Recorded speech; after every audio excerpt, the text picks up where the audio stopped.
السلام عليكم ورحمة الله وبركاته.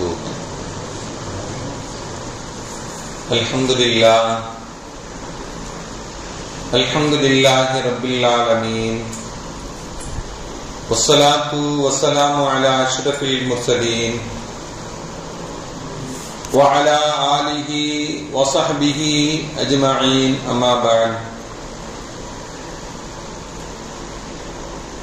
فقد قال الله تعالى في القرآن العظيم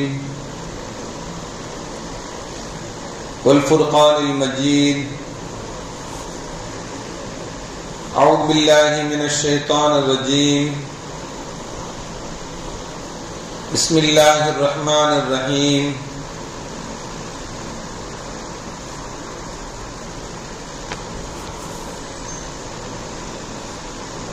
يا بني إسرائيل اذكروا نعمتي التي أنعمت عليكم وأني فضلتكم على العالمين.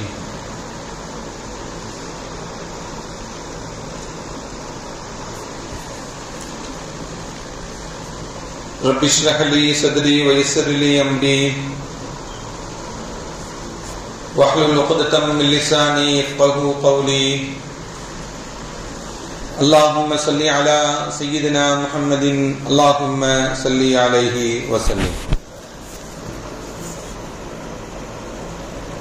கண்ணியத்திற்கும் மரியாதைக்கும் உரிய அல்லாஹுவின் நல்லடியார்களே, அருமையான சகோதர பெருமக்களே, அருமைநாயகம் ஹஜ்ரத் ஸல்லல்லாஹு அலைஹி வஸல்லமுடைய நற்பாக்கியம் நிறைந்த நல்லும்மத்துமார்களே, அருமையான பெருமக்களே, எந்த விஷயத்தை கேட்க இருக்கிறோமோ அந்த விஷயத்தின்படி அமல் செய்யக்கூடிய பாக்கியத்தினையும், கேட்ட விஷயங்களை பிறருக்கு எத்தி வைக்கக்கூடிய பாக்கியத்தினையும் அல்லாஹ் நம் அனைவருக்கும் வழங்கிடுவானாக. நம்முடைய வாழ்நாட்களை அல்லாஹ் ஆரோக்கியமான வாழ்நாட்களாக ஆக்கி தருவானாக. மருத்துவமனைகளுக்கு செல்லாத காலங்களாக ஆக்கி தருவானாக. மருத்துவமனை செலவினங்களிலிருந்து அல்லாஹ் நம் அனைவரையும் முழுமையான மொழி பாதுகாப்பானாக. எல்லா விதமான ஆபத்துகள், விபத்துகள், பலாய் முசீபத்துகள், பரவக்கூடிய தொற்று நோய்கள், அனைத்து விதமான பாவ செயல்களிலிருந்தும் அல்லாஹ் நம் அனைவரையும் முழுமையான மொழி பாதுகாத்து நிம்மதியான, அமைதியான, ராகத்தான, சந்தோஷமான, மகிழ்ச்சியான வாழ்க்கையை இந்த உலகத்திலும் நாளை மறு உலகத்திலும் அல்லாஹ் அளவில்லாமல் வழங்கிடுவானாக. நம்முடைய ஹலாலான ஹாஜத்துகள் அனைத்தையும் அல்லாஹ் நிறைவேற்றி தந்திர புரிவானாக. முஸ்லிம்கள் வாழக்கூடிய பகுதிகள் அனைத்திற்கும் அல்லாஹ் நிம்மதியும் அமைதியும் ஏற்படுத்தி தருவானாக. மூமின்களுக்கு வெற்றியை அல்லாஹ் ஏற்படுத்தி தருவானாக என்று இந்த நல்ல நேரத்தில் துஆ செய்து துவங்குகிறேன். அருமையானவர்களே,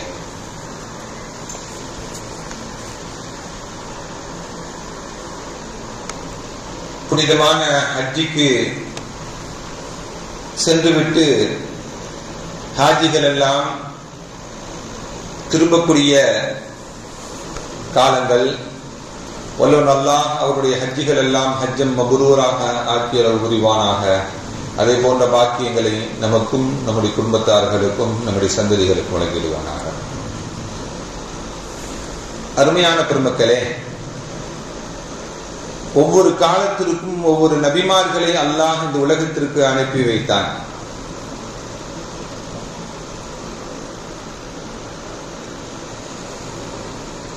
ஹஜ்ரத் ஆதம் அலைஹிஸ்ஸலாத்து வஸ்ஸலாம் அவர்கள் முதல் கொண்டு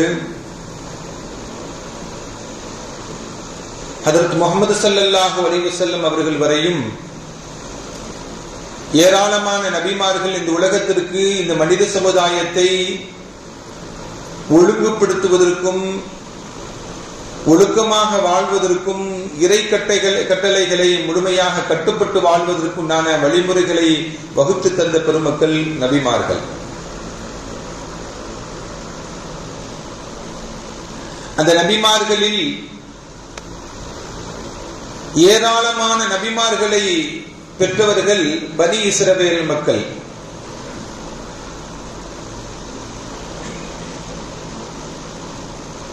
அந்த பனி இஸ்ரவேல் மக்கள், பனி இஸ்ராயல்கள் என்றால் யார்?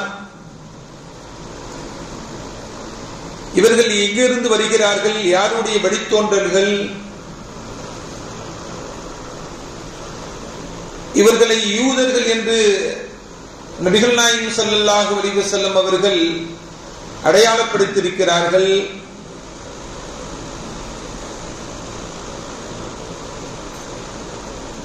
இந்த யூதர்கள் தான் இன்று இஸ்ரேல் என்ற ஒரு நாட்டை கட்டமைத்து அரபுகளுடைய நாட்டை ஆக்கிரமித்துக் கொண்டு ஒரு நாடாக அமைத்துக் கொண்டு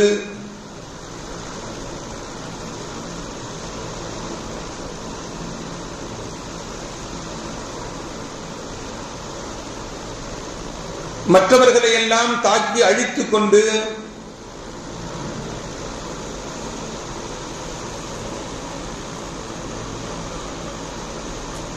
சண்டையிடக்கூடிய காட்சிகளை எல்லாம் நாம் அன்றாட செய்திகளிலும் சோசியல் மீடியாக்களிலும் பார்த்துக் கொண்டிருக்கிறோம்.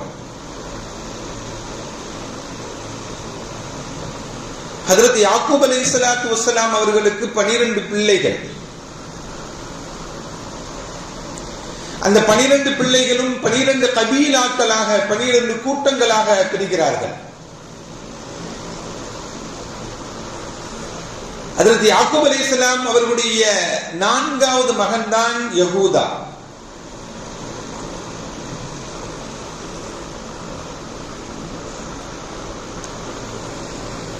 அந்த யஹூதாவுடைய வழித்தோன்றல் தான்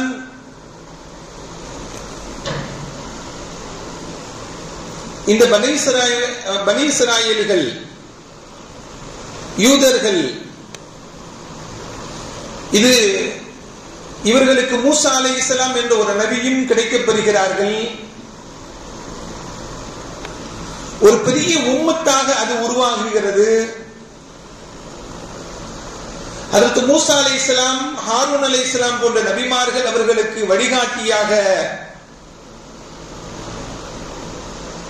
இருந்தார்கள். இந்த பனி இஸ்ராயேலர்களுக்கு தான் அல்லாஹ் நிறைய நபிமார்களை கொடுத்திருக்கிறார். அவர்களில் இறுதியாக வந்தவர்கள் யஹ்யா அலைஹிஸ்ஸலாம், ஈசா அலைஹிஸ்ஸலாம் போன்றவர்கள் எல்லாம் அந்த நபிமார்கள் இறுதியானவர்கள். இஸ்ராயேல் என்றால் என்ன? ஹிப்ரு மொழியில்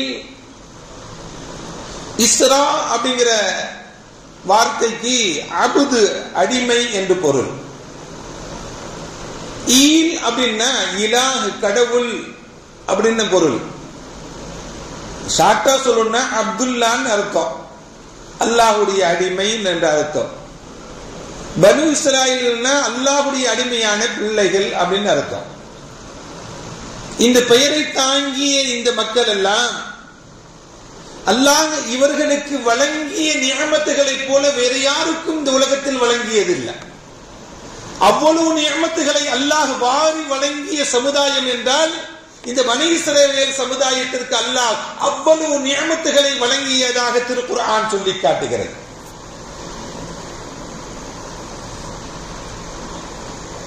குர்ஆனுடைய வசனங்கள் ஏராளமான வசனங்கள் இருக்கின்றன அவர்களுக்குரிய நியமத்துகளை பற்றி சொல்லுது. அதே போல நேர் ஆப்போசிட்டாக குர்ஆனுடைய வசனங்கள் இவர்களை பற்றி சொல்லும். இவர்களை போல லஅனத்திற்கும் அல்லாஹ்வுடைய தண்டனைக்கும் அல்லாஹ்வுடைய கோப பார்வைக்கும் உரித்தானவர்கள் இவர்களைப் போலவும் வேற யாரும் இல்லை. நம்ம தினமும் சூரத்துல் ஃபாத்திஹா ஓதுறோமே, கைரில் மக்தூபி அலைஹிம் வலல்லாலின். அந்த கோபத்திற்குள்ளானவர்களும் வழிகட்டவர்களும் யாருதான் என்று குர்ஆன் சொல்லக்கூடிய இந்த மக்கள் தான். இவர்களை தான் குர்ஆன் கோபத்திற்குள்ளாக்கப்பட்டவர்கள், வழிகேடர்கள் என்றெல்லாம் குர்ஆன் சொல்லி காட்டுகிறது அல்லவா? இந்த மக்களை பார்த்து தான் சொல்லி காட்டுகிறது. அந்த தினமும் குர்ஆனை ஓதுகிறோம், தொழுகையை ஓதுகிறோம். அந்த சாபம் எல்லாம் யாருக்கு தான்? அவர்களுக்கு போய் சேர்ந்து கொண்டுதான் இருக்கிறது. அருமையான பெருமக்களே, அல்லாஹ் ஒரு குர்ஆனுடைய வசனத்திலே சொல்லுவாங்க, குல் ஹல் உனப்பிஉக்கும் பிஷர்ரின் மின் தாலிக மஸூபத்தன் இன்தல்லாஹ். மிக கேடானவர்கள், மிகவும் கேடுகட்டவர்கள் அவர்கள் என்று அல்லாஹ் சொல்லிவிட்டு பல் லஅனஹுமுல்லாஹ், அவர்கள் சாபத்திற்குரியவர்கள். வகதிப அலைஹி, அவர்கள் கோபத்திற்குரியவர்கள். வஜஅல மின்ஹுமுல் கிரதத வல் கனாஸீர், அவர்கள் குரங்குகளாக மாற்றப்பட்டவர்கள், பன்றிகளாக மாற்றப்பட்டவர்கள். வஅபதத் தாகூத், ஷைத்தானை வணங்கியவர்கள் அவர்கள் என்றெல்லாம் சபிக்கப்பட்டவர்கள் என்று, உருமாற்றப்பட்டவர்கள் என்று, ஷைத்தானை வணங்கியவர்கள் என்று, கோபத்திற்குள்ளானவர்கள் என்றெல்லாம் குர்ஆன் இந்த யூத சமுதாயத்தை பற்றி, பனி இஸ்ரவேல் சமுதாயத்தை பற்றி இழிவாகவும் சொல்லி காட்டுகிறது. அருமையான பெருமக்களே, நபிமார்களால் சபிக்கப்பட்டவர்கள் இவர்கள் எல்லாம். அவ்வளவு அநியாயம் பண்ணினாங்க, அவ்வளவு அட்டூழியம் பண்ணாங்க. இவருடைய அநியாயத்திற்கும் அட்டூழியத்திற்கும் அளவே கிடையாது. நபிமார்கள் யாரையுமே சபிக்க மாட்டார்கள். சபிப்பதற்காக இந்த உலகத்திற்கு வரவில்லை, அல்லாஹ்வுடைய அருளை இந்த உலகத்திற்கு நிலைநாட்டுவதற்காக வேண்டி, நேர்வழியை நிலைநாட்டுவதற்காக வேண்டி, ஹிதாயத்தை மக்களுக்கு ஊட்டுவதற்காக வேண்டி வந்த அந்த நபிமார்கள் யாரையும் சபிக்க மாட்டார்கள். நபிமார்களாலே சபிக்கப்பட்டவர்கள் இந்த சமுதாயத்தை சார்ந்தவர்கள். அவருடைய சொந்த நபியாலே சபிக்கப்பட்டவர்கள். சொந்த நபிக்கு கட்டுப்படவும் மாட்டார்கள். ஏதாவது ஒரு கட்டளை என்று சொன்னா 78 கேள்வியை கேட்பான். 78 கேள்வி கேட்டு அது 78 கேள்விக்குள்ள அவனை மாட்டிக்குவான். நிறைய வரலாறுகள் குர்ஆன் நெடுகிலும் சொல்லி காட்டும். ஹஜ்ரத் மூசா அலைஹிஸ்ஸலாம் அவர்கள் சொல்லுவாங்க, லா அம்லிகு இல்லா நஃப்ஸி வ அகி, ரப்பே என்ன நான் கட்டுப்படுத்திக்குவேன், என்னுடைய சகோதரன் ஹாரூனையும் நான் கட்டுப்படுத்திக் கொள்ளுவேன். ஃபஃப்ருக் பைனனா வ பைன கௌமில் ஃபாஸிகீன், பாவினே சொல்றாங்க. தன்னுடைய சொந்த சமுதாயத்தை பாவி என்று சொல்லுகிறார்கள். அவர்களை விட்டு நான் பிரிகிறோம் என்று சொல்றாங்க ஹஜ்ரத் மூசா அலைஹிஸ்ஸலாம் அவர்கள். அதுக்கப்புறம் தான் 40 ஆண்டு காலங்கள் ஒரு தீவுல, பாலைவன தீவுல போய் குடியிருந்தாங்க. அந்த அப்படி குடியிருக்கக்கூடிய சமயத்தில் தான் ஹஜ்ரத் மூசா அலைஹிஸ்ஸலாம் அங்குதான் மரணமாகிறார்கள், ஹாரூன் அலைஹிஸ்ஸலாம் அங்குதான் மரணமாகிறார்கள். அருமையான பெருமக்களே, அல்லாஹ் திருக்குர்ஆனில இப்படியும் அவர்களை பற்றி சொல்லி தருவான். லுஇனல் லதீன கஃபரு மின் பனி இஸ்ராயீல அலா லிசானி தாவூத் வ ஈஸா இப்னு மரியம். ஹஜ்ரத் மூசா அலைஹிஸ்ஸலாம் அவர்கள் அப்படி சொன்ன வசனத்தை சொல்லிட்டார். ஹஜ்ரத் ஈசா அலைஹிஸ்ஸலாம் அவர்களால் சபிக்கப்பட்டவர்கள், ஹஜ்ரத் தாவூத் அலைஹிஸ்ஸலாமினுடைய நாவினால் சபிக்கப்பட்டவர்கள் என்றெல்லாம் இந்த குர்ஆன் வசனம் நமக்கு சொல்லி காட்டுகிறது. அருமையான பெருமக்களே, நபிமார்களால் சபிக்கப்பட்ட கூட்டத்தார்கள் இந்த யூத சமுதாயத்தவர்கள். இந்த உலகத்தில் எல்லா பாவத்தையும் இந்த உலகத்தில் அறிமுகப்படுத்தியவர்களும் அவர்கள் தான். முதல்ல வட்டிக்கு வாங்கினது இந்த சமுதாயம் தான். முதல்ல வட்டிக்கு வாங்கினதும் இந்த சமுதாயத்தை சார்ந்தவர்கள் தான். அருமையான பெருமக்களே, விபச்சாரத்தை பகிரங்கமாக, விபச்சாரத்தை ஆக்கியவர்களும் இந்த சமுதாயத்தை சார்ந்தவர்கள் தான். சூனியம் அப்படிங்கிற ஒரு கலை ஒன்று இருக்கிறது அல்லவா, சூனியம் செய்யறது சொல்லி, இந்த சூனியத்தை உண்டு பண்ணவங்களும் யாருதான்? இந்த சமுதாயத்தை சார்ந்தவர்கள் தான், சூனியத்தை உருவாக்கியவர்களும். அருமையான பெருமக்களே, இப்படி இதை தாண்டி பார்த்தோம் என்றால் நபிமார்களை கொலை செய்தவர்கள் இவர்கள். எவ்வளவு பெரிய காரியம், எவ்வளவு பெரிய தவறு, எவ்வளவு பெரிய கொடுமையான நிலை. நபிமார்கள் என்ன தவறு செய்து விட்டார்கள்? நபிமார்களை கொலை செய்தவர்கள் இவர்கள். இமாம் இப்னு கஸீர் ரஹ்மத்துல்லாஹி அலைஹி தன்னுடைய விரிவுரையில் சொல்லுவாங்க, குர்ஆனுடைய விரிவுரையில், ஒரு நாளையில் 30 நபிமார்களை கொலை செய்தவர்கள் இவர்கள். ஒரு நாளையில கூண்டோடு எரிச்சுட்டாங்க, கூடாரத்தில் வச்சு 30 நபிமார்களை கொலை செய்தவர்கள் என்று இமாம் இப்னு கஸீர் ரஹ்மத்துல்லாஹி அலைஹி சொல்லி காட்டுவாங்க. அவ்வளவு கொடூரக்காரர்கள். அருமையானவர்களே, இவ்வளவு கொடூரமாக நபிமார்களையே அல்லாஹ்வுடைய திருத்தூதர்கள் என்று தெரிந்தும் அவர்களை கொலை செய்தார்கள் என்றால், இவர்கள் இந்த காசா மக்களின் பச்சிலன் குழந்தைகளை கொலை செய்கிறார்களே, கொலையில் காட்சிகள் எல்லாம் பார்த்து மனம் துடிதுடித்தது, மனம் அப்படி நமக்கு அப்படி பதறி போனது. அந்த காட்சிகள் எல்லாம் இதை நினைத்தால் அவர்கள்ட்ட இதெல்லாம் ஒண்ணும் இல்லை. நபிமார்களையே கொலை செய்தவர்கள் குழந்தைகளை கொலை செய்வதற்கு அவருக்கு என்ன இரக்கமா இருக்கும்? அவருடைய உள்ளங்களில் இரக்கமாக இருக்கும். அல்லாஹ்வுடைய திருத்தூதர்களையே கொலை செய்த மக்கள் அந்தவர்கள் என்ன, அந்த இரத்தத்தில் அந்த வாழையடி வாழையாக வந்தவர்கள் என்ன கொலைக்கும் உயிர்களை போக்குவதற்கும் என்ன பயப்படவா போறாங்க? இரக்கமற்ற சமுதாயத்தை சார்ந்தவர்கள், இரக்கமற்ற மக்கள் அவர்கள் எல்லாம் எதுவுமே கவலைப்பட மாட்டாங்க. தனக்கு ஏதாவது நடந்தா போதும், மற்றவர்களை பற்றி யோசிக்க மாட்டாங்க. சுயநலவாதிகளாக வாழக்கூடியவர்கள் என்ன, எங்கு போனாலும் செருப்படி கிடைக்கும், எங்கு போனாலும் அவர்கள் நிம்மதியாக வாழ முடியாது. எங்கேயும் நிரந்தரம் என்பது கிடையாது அவர்களுக்கு. அது கியாமத்து நாள் வரையும் ஏற்படத்தான் செய்யும். அது அருமையான பெருமக்களே, அந்த இடத்தை பிடித்து வைத்துக் கொண்டு இருப்பதற்கும் காரணம் உண்டு. அவர் ஒட்டுமொத்த யூதர்களும் அந்த இஸ்ரேல் என்ற இடத்தில் தான் கொலை செய்யப்படுவார்கள் அவர்கள். அது ஸல்லல்லாஹு அலைஹி வஸல்லம் வாக்குறுதி. அது ஸல்லல்லாஹு அலைஹி வஸல்லம் வாக்குறுதி கொடுத்திருக்கிறாங்க. என்ன அருமையான பெருமக்களே, இப்படி அவர்கள் மிருகங்களாக வாழ்ந்து கொண்டிருக்கக்கூடியவர்கள், மனித இனங்களாக வாழவில்லை, மனித உருவத்தில் வாழக்கூடிய மிருகங்கள் என்று குர்ஆன் சொல்லி காட்டுகிறது. கூனு கிரதத்தன் ஹாசியின், இழிவான குரங்குகளாக மாறுங்கள் என்று அல்லாஹ் அவர்களை பார்த்து சொன்னான் அல்லவா? அவர்கள் மிருகங்கள் என்று குர்ஆன் அவர்களை பார்த்து சொல்லி காட்டுகிறது. இது மட்டுமல்ல, எந்த ஒப்பந்தங்களை செய்தாலும் ஒப்பந்தங்களை மீறக்கூடியவர்கள், ஒப்பந்தங்களுக்கெல்லாம் கட்டுப்பட மாட்டாங்க.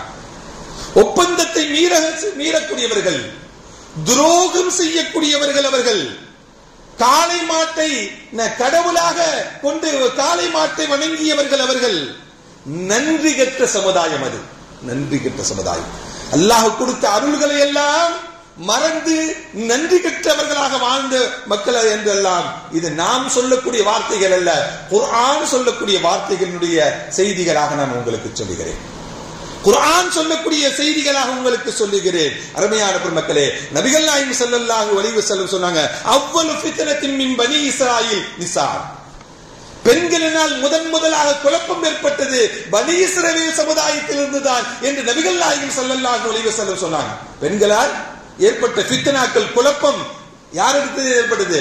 பனி இஸ்ரவேல் கூட்டத்தில் இருந்து தான் ஏற்பட்டது என்று நபிகள் நாயகம் ஸல்லல்லாஹு அலைஹி வஸல்லம் அவங்க சொன்னாங்க.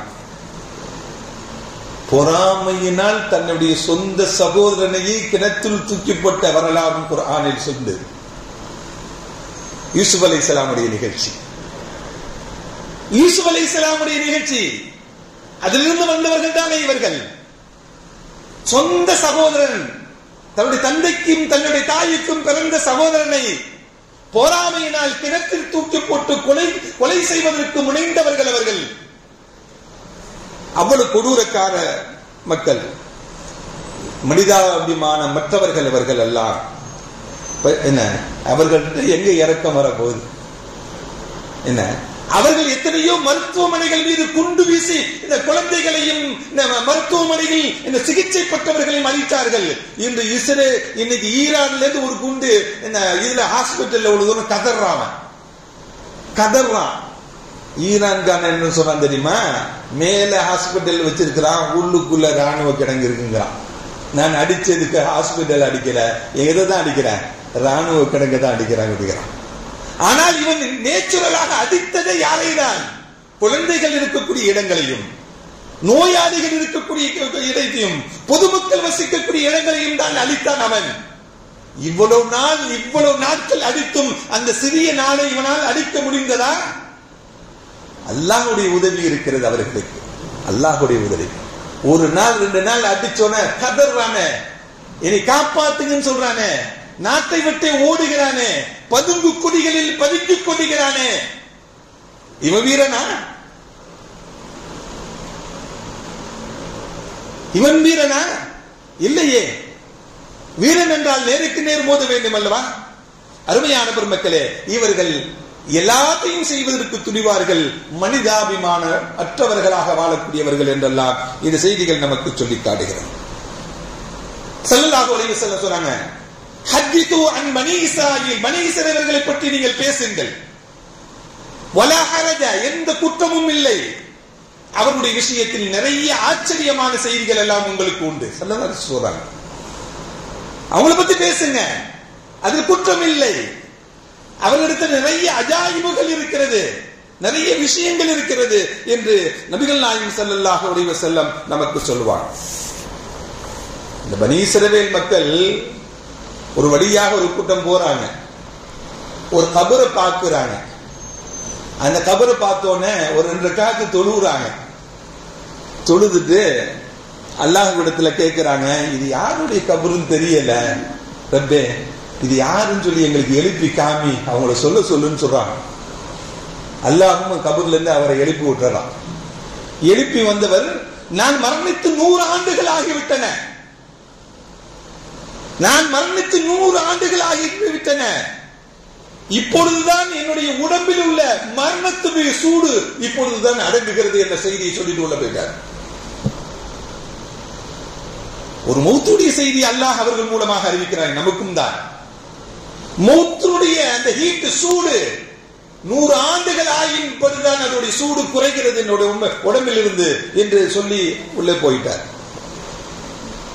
இப்படி ஏராளமான செய்திகள் இருக்கிறது. யூத பனி இஸ்ரவேல் சமுதாயம் சம்பந்தமாக அஜாயிபுகள் இருக்கிறது. நீங்கள் அவர்களை பற்றி பேசுங்கள் என்று நபிகள் நாயகம் ஸல்லல்லாஹு அலைஹி வஸல்லம் சொன்னார். ஹஜ்ரத் ஜக்கரியா அலைஹிஸ்ஸலாம் அவர்களை அவர்கள் தான் கொலை செய்தார்கள்.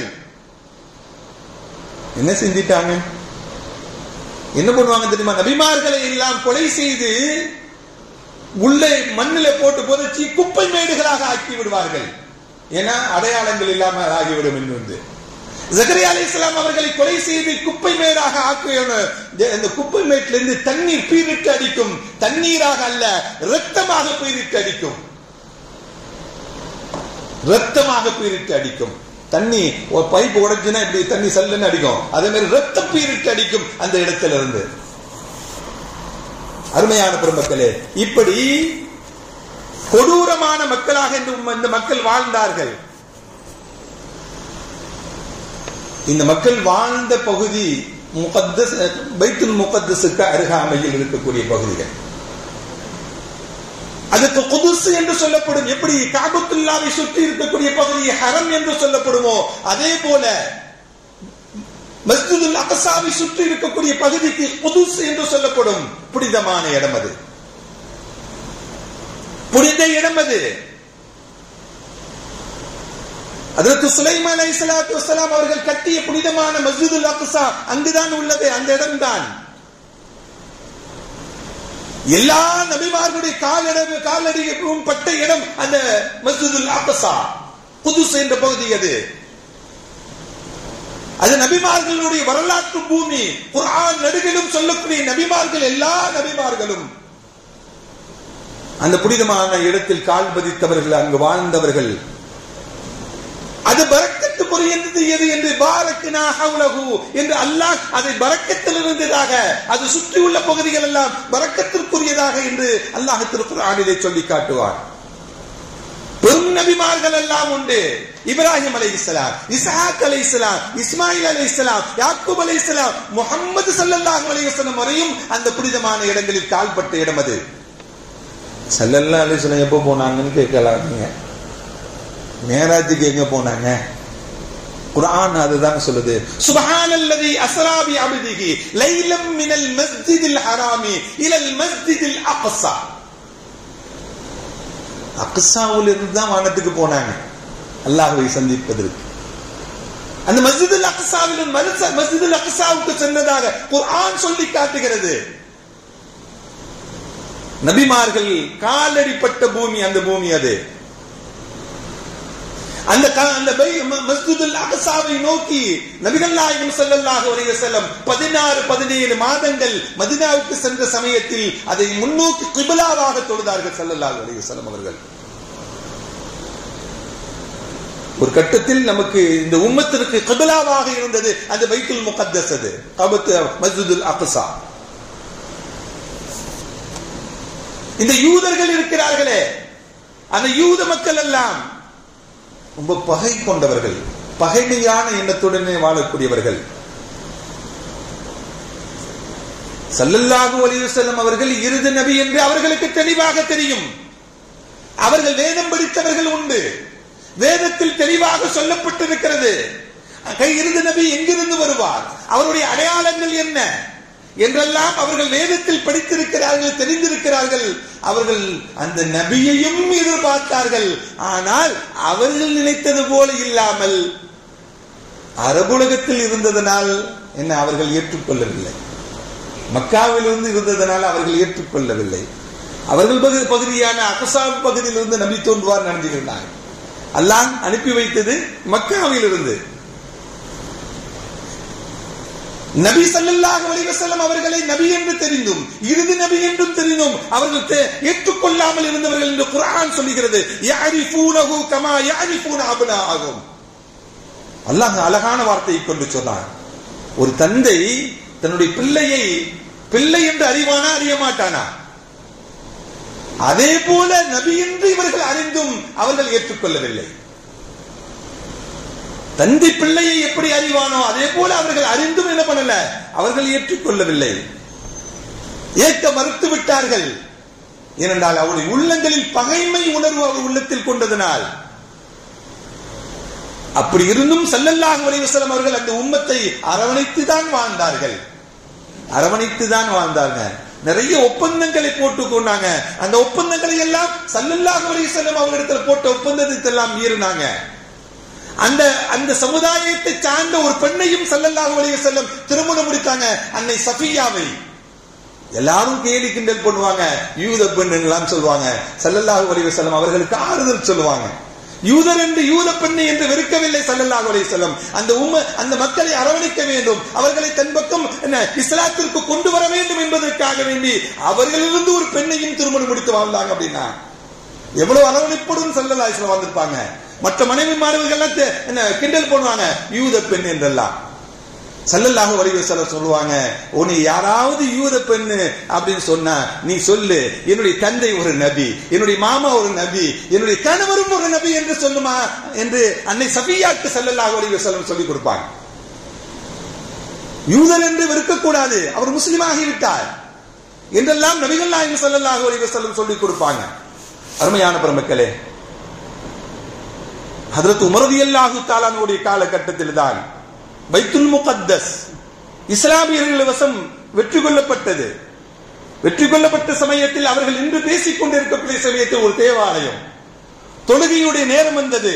நான் தொழுக வேண்டும் என்று சொன்ன பொழுது தொழுது கொள்ளுங்கள் தேவாலயத்தில் என்று சொன்ன பொழுது அதற்கு உமர் ரலியல்லாஹு தஆலா சொன்னாங்க, நான் இந்த உம்மத்துடைய கலீஃபா, இந்த உம்மத்து மூமினுடைய கலீஃபா, நான் இங்க தொழுதேன் என்றால் என்னுடைய உம்மத்தும் இதற்கு உரிமை கொண்டாடுவார்கள். நான் இங்க தொழுக விரும்பல, வேற இடத்துல போய் வெளியே போய் தொழுதார்.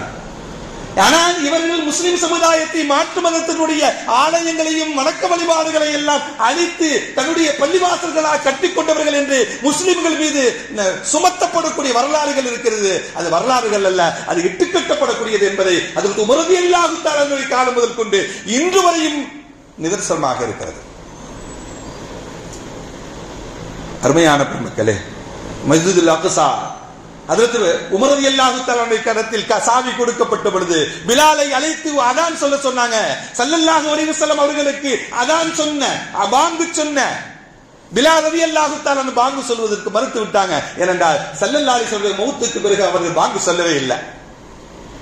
எல்லா சஹாபாக்களும் கெஞ்சி கூத்தாடி கேட்டு மஸ்ஜிதுல் அக்ஸாவிலையும் சாவி கொடுக்கப்பட்ட பிறகு முதலாக பாங்கு ஓதியவர்கள் ஹஜ்ரத் பிலால் ரலியல்லாஹு தஆலா அவர்கள் பாங்கு ஓத ரசூலுல்லாஹ்வுடைய காலத்திற்கு எல்லா சஹாபாக்களும் பின் சென்று விட்டார்கள், அழுதார்கள், தேம்பி அழுதார்கள். பிலால் இருக்கிறார், பிலாலுடைய சத்தத்தை நாம் கேட்கிறோம், ஆனால் ரசூல் நம்மிடம் இல்லையே என்று. அருமையான பெருமக்களே, இதையெல்லாம் கூறுவதற்கு காரணம் என்ன அப்படின்னா, அந்த மக்கள் இரக்கமற்ற மக்கள். அவர்களையும் வல்லவனுக்கு இன்னொரு வல்லவன் வருவான்னு சொல்லுவாங்க. அந்த நிலையில அவனை அடிப்பதற்கும் இன்னும் எங்கேயோ இருந்தோ ஒருத்தவன் அடித்துக் கொண்டிருக்கிறான். அல்லாஹ் மூமின்களுக்கு வெற்றியை தருவானாக. பைத்துல் முகத்தஸை மீட்டெடுக்கக்கூடிய பாக்கியத்தினை அந்த மக்களுக்கு தந்தர புரிவானாக. அந்த புனிதமான இடங்களுக்கு நாம் எல்லாம் சென்று இபாதத் செய்வதற்குண்டான பாக்கியங்களை அல்லாஹ் நம் அனைவருக்கும் தந்தர புரிவானாக. வ ஆகிரு தஅவானா அல்ஹம்துலில்லாஹி ரப்பில் ஆலமீன். அஸ்ஸலாமு அலைக்கும்.